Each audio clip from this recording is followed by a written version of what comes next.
నీ కూతురుందమ్మా.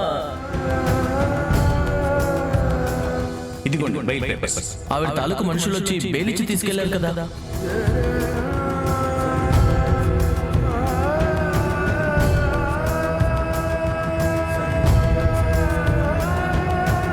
ఆనంద,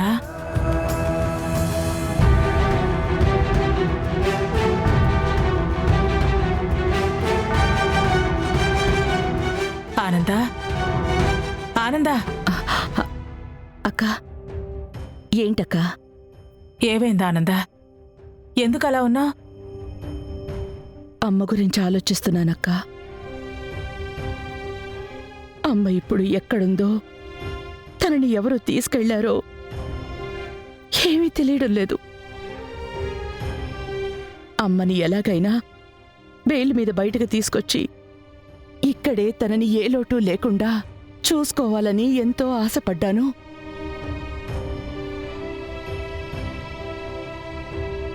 ఈలోగానే ఆ ఆశ తీరకుండానే ఆ దేవుడు నాతో ఎందుకిలా ఆట ఆడుతున్నాడో నాకు తెలియడం లేదు. అత్తయ్య గారు, బామ్మగారి గురించి మీరేం బాధపడద్దు. ఆవిడెక్కడున్నారో తప్పకుండా ఆచూకీ తెలుస్తుంది. ఆ దేవుడు పరీక్షిస్తాడు.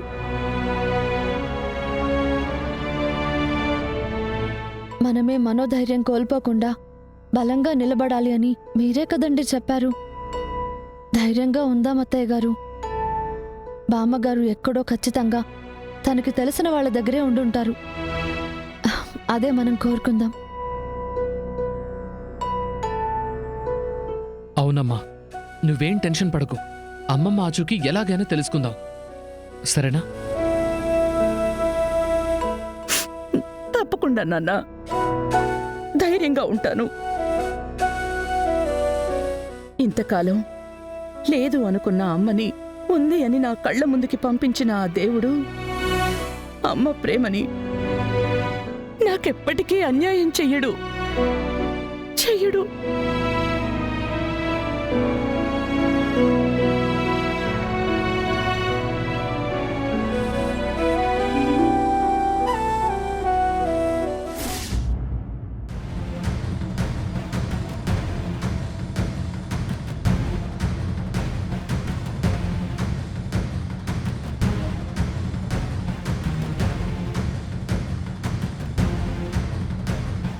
అది పొడుస్తాను, ఇది పొడుస్తాను, కరెంటు తీగలెక్క డాన్స్ చేస్తానని విలన్ డైలాగులు పేలుండవు.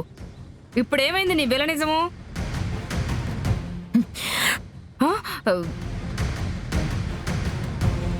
ఆ ఉమ్మడి కుటుంబానికి గుమ్మడికాయ దిష్టి తీసినట్టు నిన్ను నీ కుట్రల్ని తిప్పి తిప్పి నేలకేసి కొట్టుండారు అందరూ కలిసి.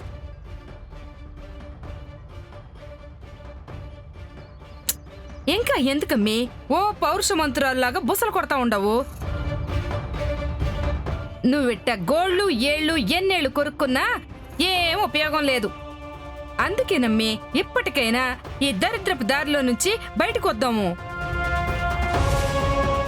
రావడం అంటే ఏం చేద్దామని? చూడమ్మి, మనం ఎన్ని పాపాలు చేసినా పళ్ళు రాలగొట్టించుకున్నా మనుషులుగా మారితే చాలు. క్షమించి ఆదరించేదానికి ఆ కుటుంబం ఎప్పుడూ సిద్ధంగానే ఉంటాది. అయితే అయితే అంటావేందమ్మే? పోయి క్షమించమని చెప్పి ఆనంద్ భైరవి కాళ్ళు పట్టుకుందాము. కనీసం ఫుడ్ షెల్టర్ అయినా మనకు దొరుకుతాయమ్మి. లేదంటే బజారు పడ్డ బతుకులు కుక్కలు చంపిన ఇస్తరాకని ఆ సామెతని మనమే నిజం చేయాల్సి వస్తుంది. నా మాట వినమ్మి. మా మనిషి పుడితే పూర్తి చెడ్డోడిగా అయిన పుట్టాలి, లేదా మంచోడిగా అయిన పుట్టాలి. అంతేకాని అటు ఇటు కాకుండా పుట్టి ఎటు పడితే అటు మారే జన్మకి విలువ గుర్తింపు ఎప్పటికీ రావు. బతుకుతున్నామా అంటే బతుకుతున్నాము అనే బతుకు కూడా ఒక బతుకే అంటే నా దృష్టిలో అసలు అది బతుకే కాదు.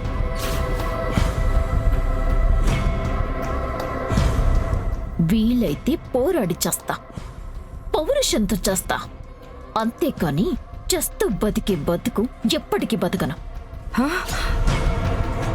ఆ, అంటే ఏంది మే ఈ జీవితాలకి ఇంకా శుభం కార్డే లేదా? కొంప గూడు లేని ఈది కుక్కల మాదిరి ఇలా లైఫ్ అంతా బతకాల్సిందేనా? ప్రతి కుక్కకి ఒక రోజు వస్తుంది. మనకి ఆ రోజు ఎంత దూరంలో లేదు. ప్లాన్ ప్రాసెస్లోనే ఉంది. ఇంకా నెక్స్ట్ ఆ టైం చూసి కోరి చేయటమే.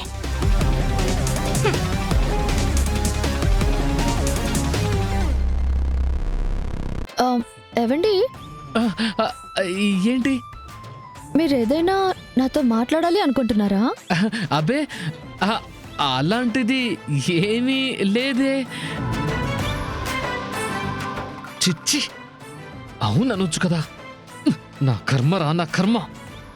ఏవండి, ఆ, ఆ, చెప్పు. అది ఆలోచిస్తుంటే గుర్తొచ్చింది. మనం బయటకు వెళ్ళాం కదా, ఆ సాయంత్రం వేళ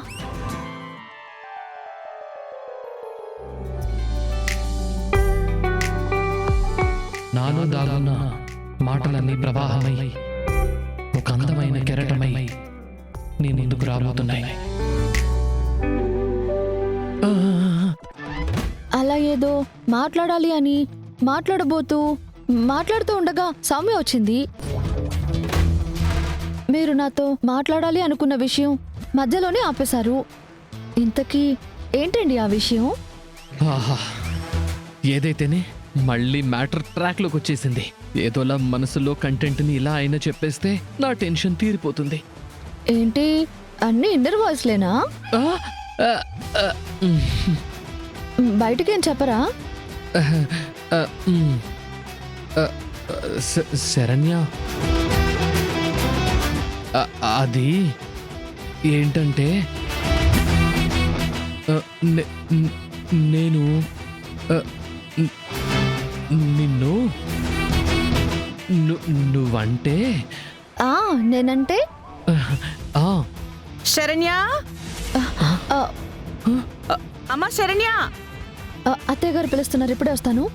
శరణ్య, శరణ్య, శరణ్య.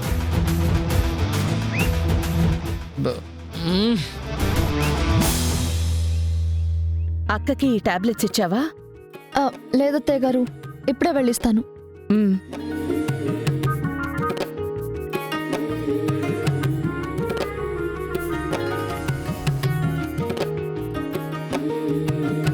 దేవుడా, ఏంటయ్యా నీ లీలా?